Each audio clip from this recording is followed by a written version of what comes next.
So, I, 19M, always knew I was the other kid in my family. My older sister, let's call her Rebecca, 21F, was the golden child from day one. Growing up, I remember watching her get showered with lavish gifts, praise, and attention. Meanwhile, I was lucky if I got a pat on the back for doing something good. My parents were constantly gushing over Rebecca's every little accomplishment. I mean, the girl once got a participation trophy for a school play, and they acted like she won an Oscar. It was a bit much. I, on the other hand, was usually overlooked. Like, there was this one time when I got straight A's on my report card. I was so proud, and I showed it to my parents, expecting at least a good job. But nope, they were too busy planning Rebecca's birthday party to even notice. And it wasn't just about grades or achievements. If Rebecca wanted something, she got it. New phone, designer clothes, you name it. I had to practically beg for new sneakers when mine were falling apart. It was obvious to anyone with eyes that Rebecca was the favorite. Then, there was my education. I worked my butt off in high school, ended up getting a scholarship to a pretty good university. It was a big deal for me, especially since I knew we didn't have the money to pay for college otherwise. When I told my parents, they barely reacted. It was like I had told them I was going to the local community college down the street. But when Rebecca barely scraped by with C's and managed to graduate, they threw her a massive party like she'd cured cancer or something. It was infuriating, but I learned to keep my mouth shut. Complaining never got me anywhere, and I figured I'd just focus on my future and getting out of that house. The night of my high school graduation dinner was supposed to be my moment. I'd worked so hard, and I was ready to celebrate. But, of course, Rebecca had to make it all about her. Right in the middle of the dinner, she stood up and dramatically announced that she was pregnant. Suddenly, all eyes were on her, and the focus shifted from my achievement to her pregnancy. My parents were over the moon, like she'd just given them the best news of their lives. Never mind that Rebecca didn't have a job, or that the father of her child was, well, not exactly someone you'd want as a son-in-law. Speaking of which, she finally introduced him at that dinner. The guy was a high school dropout with a sketchy past that no one wanted to talk about. But my parents? They treated him like the second coming. They even offered him a job in the family business on the spot, without even asking about his qualifications. It was unreal. Here I was, getting ready to go to college on a scholarship, and they couldn't care less. But Rebecca gets knocked up by some loser, and they're ready to hand over the keys to the kingdom. The whole situation felt like a bad joke, and I was the only one not laughing. A few weeks after the big pregnancy reveal, my parents sat me down and told me that I needed to move out. Apparently, they needed my room for the baby's nursery, and since Rebecca's boyfriend was moving in, there wasn't enough space for everyone. The kicker? They gave me 24 hours to pack my stuff and leave. I was stunned. They didn't care that I had nowhere to go. All they cared about was making room for their golden child and her baby daddy. But it didn't stop there. Rebecca, being the entitled brat she is, demanded that I hand over my car too. It wasn't exactly mine. Technically, it was in my parents' name, but I was the one who used it for school and work. She also wanted my savings, claiming it was for the baby. And to top it all off, she had the nerve to suggest that I drop out of college and get a job to support them. I couldn't believe what I was hearing. It was like they all expected me to just roll over and sacrifice everything I'd worked for. But there was no way in hell I was going to do that. So there I was, 19 years old, kicked out of my own home with nothing but a backpack and no car. I ended up crashing with a friend for a few days, but I couldn't stay there forever. Eventually, I found myself living in a tent at a local campground. It was rough, to say the least. I'd wake up every morning to go to class, then head to one of my 3 part-time jobs just to keep my head above water. It was exhausting, but I was determined not to let them win. I refused to give up on my education, even though it felt like everything was working against me. Working 3 jobs while studying full-time was no joke.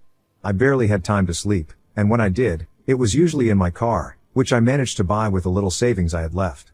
My parents had drained most of it for Rebecca's needs, but I was able to hold on to a little bit. Every penny I earned went to paying for gas, food, and whatever else I needed to survive. It wasn't an easy life, but it was mine, and I was proud of the fact that I was making it work, despite everything they'd thrown at me. Not long after I was kicked out, I heard through people that my parents had drained even more of their savings to help Rebecca and her boyfriend. They bought them a new car, paid for all the baby stuff, and even helped them furnish the nursery that was once my bedroom. Meanwhile, I was out there struggling just to eat. But instead of letting it get to me, I used it as motivation. I threw myself into my studies and work, determined to prove that I didn't need them to succeed. I cut off all contact with my family. I figured if they didn't care about me, then I didn't need them in my life. And honestly, I felt a lot better without their constant negativity dragging me down. My focus shifted entirely to my future. I made a promise to myself that I would not only survive but thrive, and one day, they'd regret how they treated me. Update: 1 It's been a year since I got kicked out, and let me tell you, a lot has changed. After spending months juggling 3 jobs and barely scraping by, I finally caught a break. I managed to land a stable job at a local tech company, which allowed me to cut down on my other gigs. With that job, I was able to save up enough money to get out of the tent and into a small apartment. It wasn't anything fancy, but it was mine, and that was all that mattered. The best part? I was still kicking butt in school. Despite everything that happened, I kept up with my studies and maintained my scholarship. It wasn't easy, there were nights where I felt like giving up, where it all felt too overwhelming. But every time I thought about how my parents and sister had written me off, I pushed through. I knew that if I wanted to get out of this mess, my education was my ticket. And it was working. My professors started to notice my dedication, and one of them even recommended me for an internship at a pretty big company. I couldn't believe it. Things were finally starting to look up. While I was busy getting my life together, things on the home weren't going so well. My parents had welcomed Rebecca's boyfriend into their home with open arms, but it wasn't long before the cracks started to show. Turns out, being a high school dropout with a shady past doesn't exactly make you the ideal houseguest. He was lazy, rude, and didn't do much to contribute. My parents had handed him a job in the family business, but he kept screwing up, and the business started losing money because of it. On top of that, Rebecca was struggling too. Taking care of a baby is no joke, and without a stable income, they were bleeding my parents dry. The excitement of the new baby wore off pretty quickly once the bills started piling up. My parents, who had always been so financially stable, were suddenly feeling the pinch. It was like watching a train wreck in slow motion, but honestly, I couldn't bring myself to feel too bad for them. They'd made their bed, and now they had to lie in it. Out of the blue, I got a text from Rebecca, demanding that I come to her baby shower. Not asking, demanding. She went on about how it was my duty as her brother to be there, and that I should also help out financially since she and her boyfriend were struggling. Oh, and get this, she also expected me to pitch in for her dream wedding that they were planning, despite not even being married yet. I almost laughed out loud reading her message. The audacity was unreal. Then my parents chimed in, saying that I owed them for raising me, and that it was time I stepped up to help the family. They seemed to forget that they kicked me out with nothing a year ago. I guess they figured I'd just roll over and do whatever they asked. But after everything I'd been through, there was no way I was getting sucked back into their drama. I told them a firm no, and that I was enforcing a strict no-contact boundary. It felt good to stand up for myself for once. I was done being their punching bag. After cutting off contact with my family, I threw myself into my internship. The company was well known in the industry, and this was a huge opportunity for me. I worked hard, learned a ton, and even started building some solid connections. It was a game changer. I finally felt like I was on the right path, and that all my struggles were starting to pay off. Beyond the professional stuff, I also started focusing on building healthier relationships.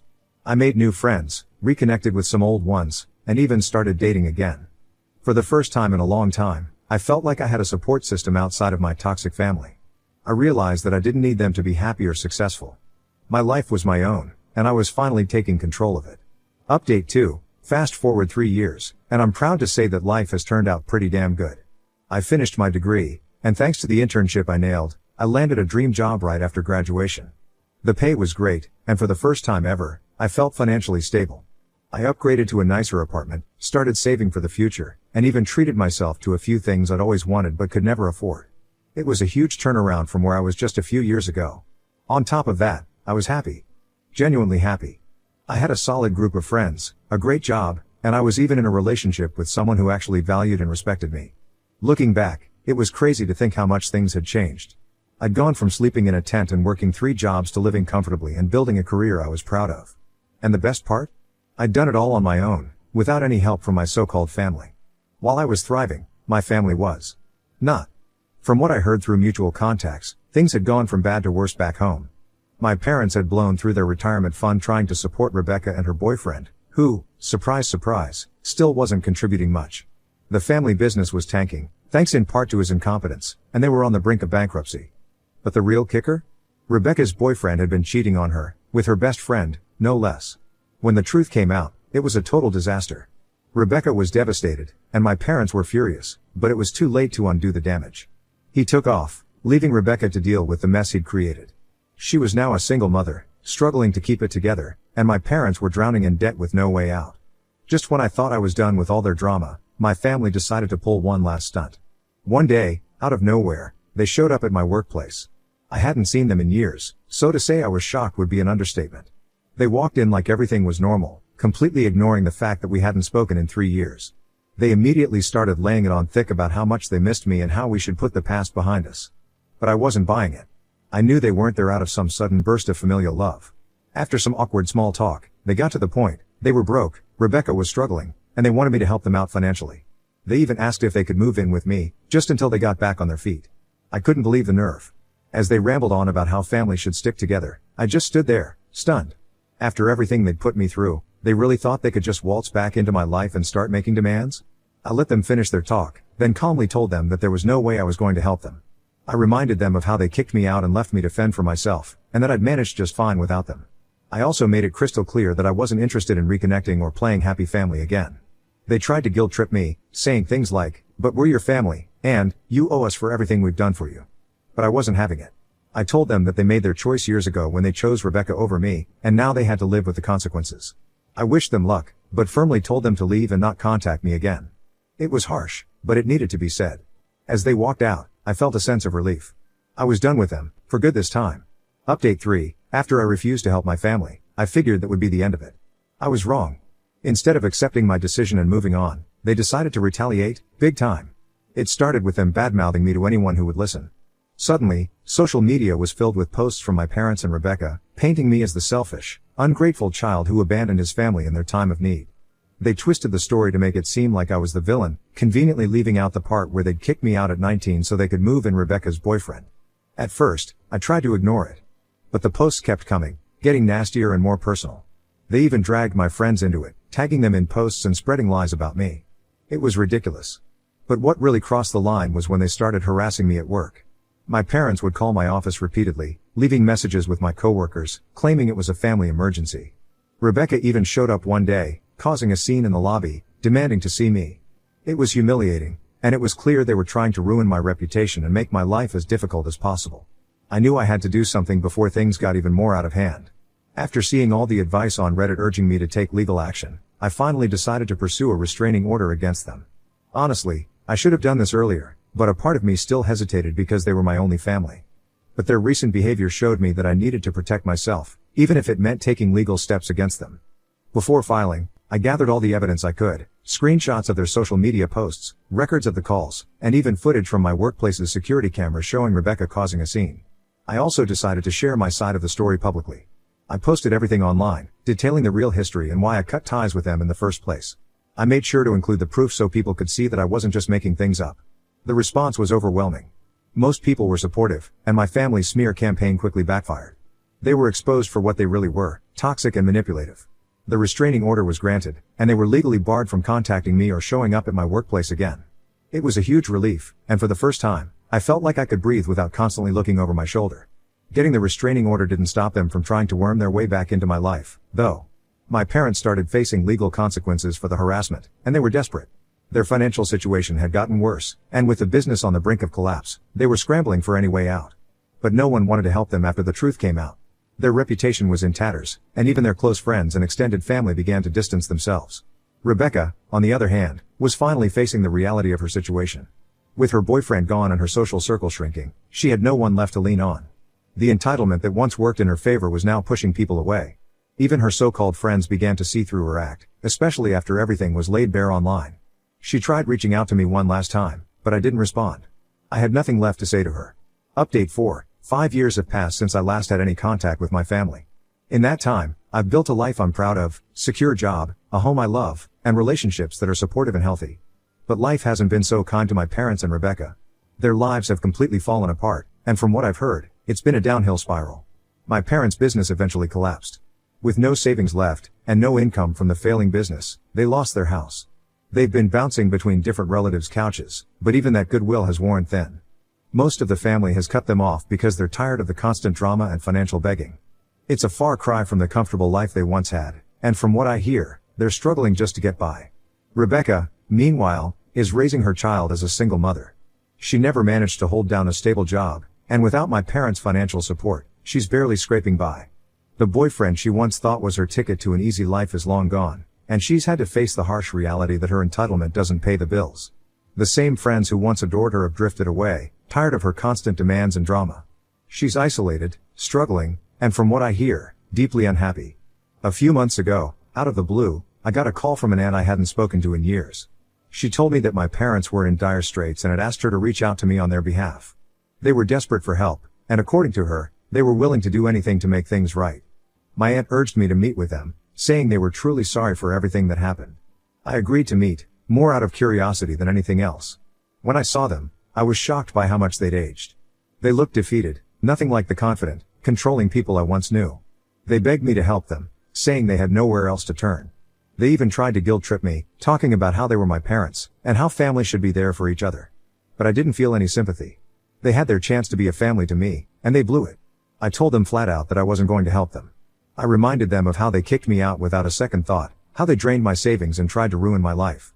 I wasn't going to bail them out now just because they were finally facing the consequences of their actions. I walked out of that meeting with a clear conscience, knowing I'd made the right decision. In the years that followed, I occasionally heard updates about my family from mutual acquaintances. My parents ended up having to declare bankruptcy, and they lost what little they had left. Rebecca continued to struggle, bouncing from job to job, unable to find any stability. It was ironic, really, they'd spent so much of their lives putting Rebecca on a pedestal and treating me like I didn't matter, only for her to end up in such a bad place while I thrived. Some people might call it karma. I don't know if I believe in that, but it's hard not to see it that way. They made their choices, and now they're paying the price. As for me, I'm at peace. I've built a life that's far better than anything I could have imagined when I was living in that tent. I'm successful, happy, and surrounded by people who genuinely care about me. I'm proof that you don't need toxic family members in your life to succeed. You just need the determination to rise above the circumstances and make something of yourself, no matter what life throws at you. Looking back on everything, I can't say I regret the way things turned out. It was tough, no doubt, but it shaped me into the person I am today. I've learned to value myself and to surround myself with people who lift me up rather than tear me down. I've learned that family isn't always about blood, it's about who's there for you when things get rough. I don't have any plans to reconnect with my parents or Rebecca. They made their choices, and I've made mine. I'm focusing on my future, my career, and the people who have been there for me through thick and thin.